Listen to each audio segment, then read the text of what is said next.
position this camera. First time at Le Mans ever. Been here all of 5 minutes. I'm here with Aston Martin. I'm sat in Aston Martin GTE that has currently just taken pole position in qualifying. These guys are going to be leading the race at the very start, and in a minute we're going to be talking with Darren to find out what's what. But check it out, I'm in the car, man. This is ridiculous. I've got to be careful with it because everything in here is so tight, but it should give you a real good feeling of what it's like to be inside one of these cars. It is just a letterbox of vision. It's so tight.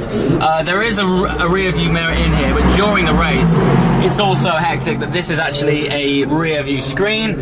I mean, these cars are absolutely supreme, and Aston have just let me jump in this to do the intro to this fantastic day. What a privilege, and this is what I love about this platform, the fact that I can bring you guys firsthand inside the Aston Martin that's on pole. It's also crazy for me to think that cars like this are also on the track at the same time as LMP1 cars. The difference in speed and levels of downforce are just crazy. So I'm going to speak with Darren because I'm fascinated about that, like what it's like when you're racing with so many different classes during one race. Yeah, I can't believe I'm actually sat in this thing. I'm in a Le Mans car, guys. And look at the steering wheel. I've been told not to tweak any buttons because obviously the setup right now is pretty important, but just to put my hand on this wheel, the Aston GTE that's just set pole for Le Mans 24 Hours 2017. What a privilege. This is the kind of stuff I love that you might not see on TV. These are the kind of tolerances these things run. They have to pump boiling water around the engine because the tolerances on the engine are so tight that it won't even start up. So they pump boiling water all around the engine, makes the components expand to the optimum spacing, and then they can actually start the car. Just shows how finely engineered these things are. To be around and to be here first-hand experiencing this is such a special experience. First time at Le Mans, and this is happening.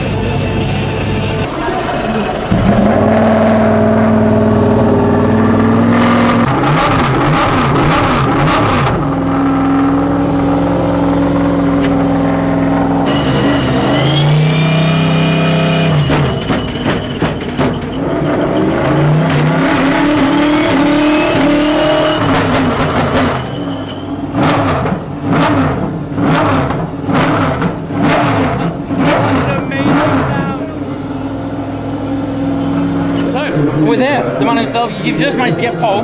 How does that feel, being in such an iconic race? It's nice to be at the sharp end, yeah. But for any 24-hour race, qualifying isn't so important. It's a good feeling for the team, everyone at Aston Martin Racing, and it's nice to get an advantage on pole position. But in reality, will it really make any difference over 24 hours? Probably not. But it does mean we're there with the car on performance and we're competitive. Amazing. So over 24 hours, what would you say is your biggest challenge, really? Right now. Right now? Yeah, less than 2 hours to go for the start. Temperature's rising, pressure obviously building, the grandstands are filling up, and in less than 2 hours it's going to go green, and we've got to get our head down and hopefully get a couple of hours under our belt, let the race settle down, be in a good position, no damage with the car, because that's the biggest thing you're worried about. The first couple of laps, the whole field is bunched up and things can happen that you're not in control of. So our main thing is to make sure we get the 2 hours out of the way, under control, and we can go from there. What's it like racing with so many different classes on the same circuit? It's part of the World Endurance Championship, used to it. Obviously this race there's more cars on the grid.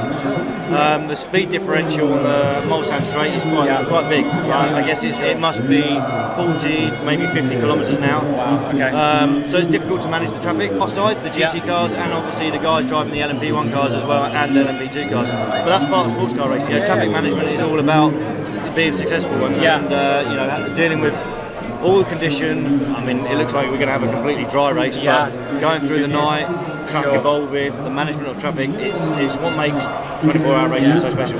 Well, mate, good luck. Pleasure to meet you. Cheers. Thanks a lot. See you again.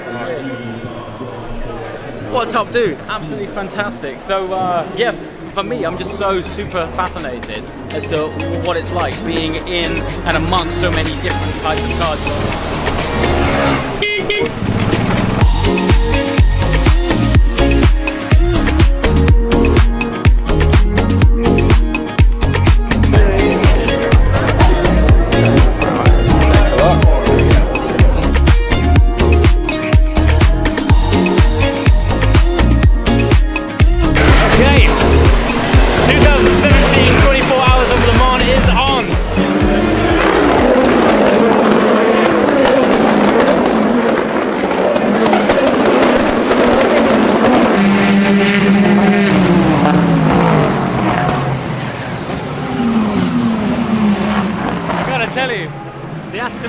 hospitality is amazing. Look at the location, we're right trackside. You can eat, dine and drink right on the trackside. And look how lovely it is. Super laid it out with all this nice grass. It's so cool. Back inside for a moment. Wait till you see upstairs. Check this out. And this venue, by the way, is a hospitality suite. This is just to watch the race. Look at that. I mean, that has to be a 150-inch TV screen. There's all of these. This is cool. Bean bags, so everyone can just chill out, go to the bar, grab some nice food. Really, what a fabulous place to watch the race, because not only can you watch the race here and enjoy it, but you've got the sounds of the real cars happening outside. I don't know if it gets much better than that, but pretty cool. Kids entertainment. And then here's the upper deck. If you're really keen, every now and again someone grabs a chair, stands right over there and gets a really big view. So yeah, great place to watch it from. Look at this. I mean, you've got one of the best views in the house here. Absolutely awesome.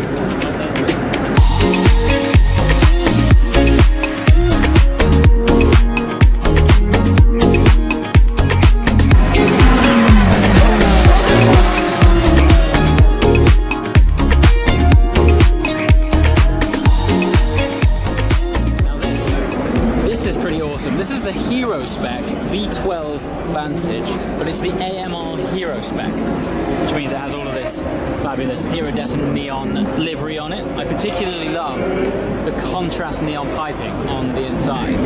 Oh, and amazingly, this is available as a manual, which is a big tick in my book. Aston Martin at the minute making some of the greatest manuals out there in a market where manuals are dying off. But super cool, they're actually only making 100 of these in the V12 version, and with the AMR kits now, you could actually retro-spec sills, wing, styling to make this thing very similar to the GT12. So as a package, rare and customizable to a level that would make it really, really special. Look at that trim in there.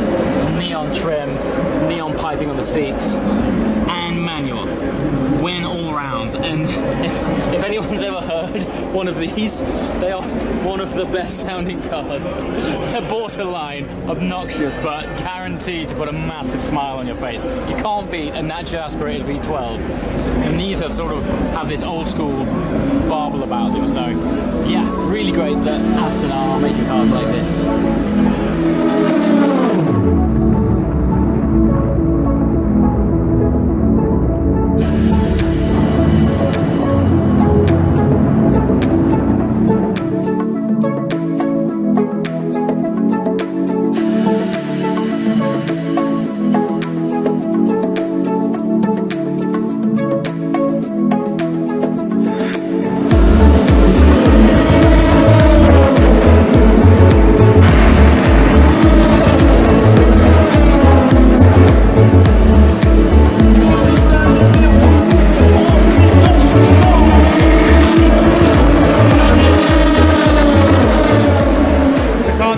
Just had a puncture.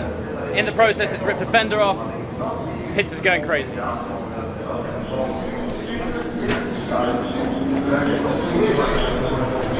Absolute chaos in here when something goes wrong.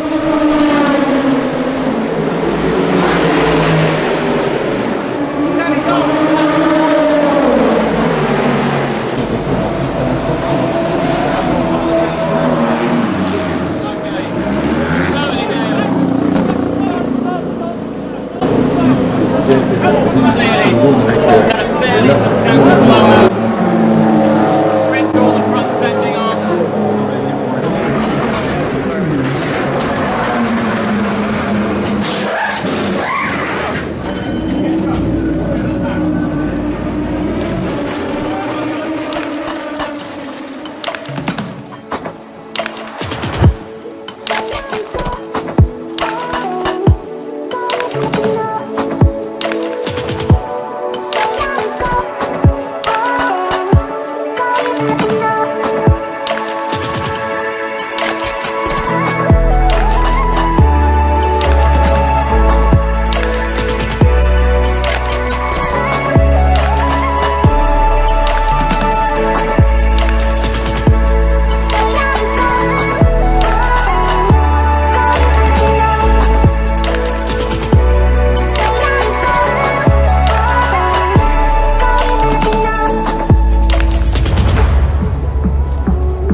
virtually rebuilt the front end of that car. Yeah. That was unreal. Wow.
When the sun goes down, in my opinion, it's when it really starts to happen. That was an amazing opportunity. We just happened to be in the Aston pits at that time. The car came in, ripped to bits, watching those guys. They were like a flock of surgeons operating on a patient. It was absolutely amazing to witness. They turned that car around, which you saw was absolutely beat. Turned it around within 20 minutes, back out, making their way back up the pack. What a phenomenal opportunity that was. Anyway, we're currently on the other side of the track. You go all the way back over to the main Aston hospitality and check out some other angles of this track at night.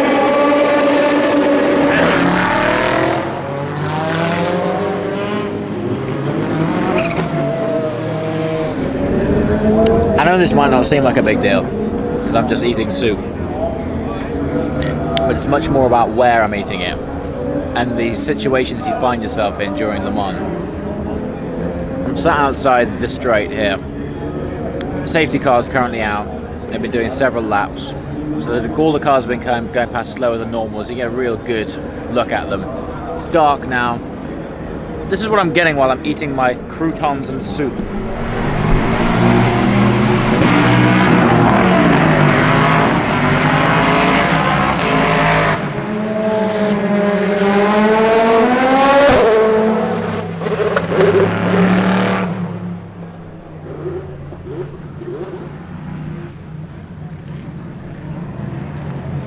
Best super I ever had.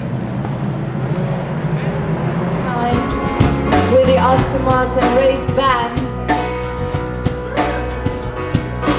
Thank you for tonight.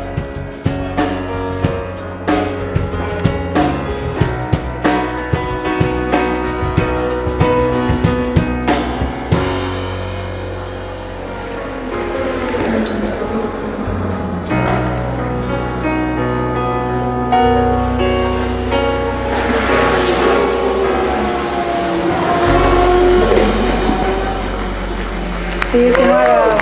Thank you. Just pushing on for 3 a.m. Thanks for watching, guys. We'll see you next time. Ciao.